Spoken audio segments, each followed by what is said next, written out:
Perkenalkan, nama saya Afrida Siotang dengan NIM 20059001. Baiklah, di sini saya akan menjelaskan tentang keterampilan komunikasi di era digital.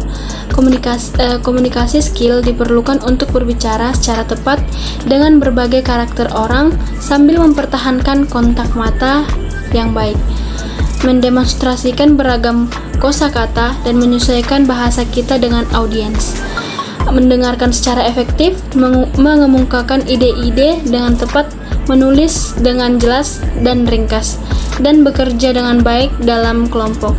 Kemampuan atau keterampilan komunikasi digital adalah salah satu aspek kecerdasan digital yang wajib diketahui agar Anda mampu menjalankan dan mengembangkan bisnis dengan baik.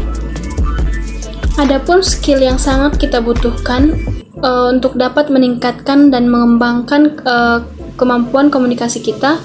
Yang pertama itu interpersonal communication di era digital.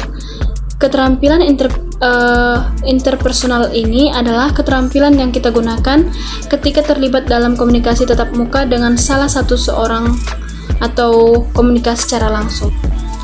Yang kedua, komunikasi lisan. Komunikasi lisan secara langsung, komunikasi yang dilakukan oleh dua orang atau lebih yang saling bertatap muka secara langsung atau dengan jarak dekat. Yang ketiga, komunikasi nonverbal.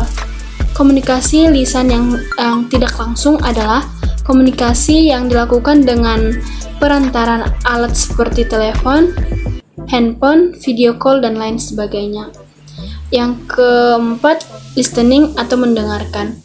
Mendengarkan adalah suatu keterampilan komunikasi interpersonal yang sangat baik. Ketika berkomunikasi, kita dapat menghabiskan 45% dari waktu kita untuk mendengarkan. Dan yang terakhir adalah communication skill di era digital. Keterampilan komunikasi cakupannya lebih dari sekedar komunikasi verbal dan non-verbal, bahkan dalam berbagai situasi. Misalnya, presentation skill atau kemampuan presentasi. Yang kedua, writing skill atau kemampuan menulis, dan personal skill. Presentation. Adapun 5 manfaat mengenai kemampuan komunikasi digital yang harus kita pahami, yaitu yang pertama, memanfaatkan beragam teknologi komunikasi sesuai dengan kebutuhan dan kepentingan kita. Yang kedua, menulislah dengan bahasa dan struktur yang baik. Yang ketiga, memiliki kemampuan berkolaborasi dan berkomunikasi seluruh lintas budaya dengan baik. Yang keempat, kita kuasai kemampuan menggunakan etika, tidak tertulis, dan simbol. Yang terakhir, menguasai kemampuan dalam menyampaikan pesan dengan baik, efektif, dan efisien. Sekian materi yang saya sampaikan. Terima kasih.